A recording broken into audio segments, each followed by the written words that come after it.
అమ్మా భవానీ లోకాల నేలే ఓంకార రూపమమ్మా, తల్లి నీ మహిమల్ని చూపవమ్మా.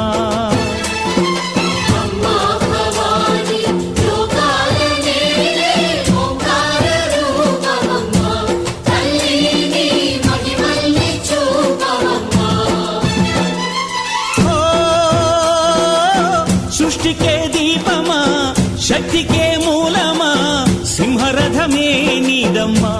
అమ్మ దుర్గమ్మ భక్తులను దీవించుమా.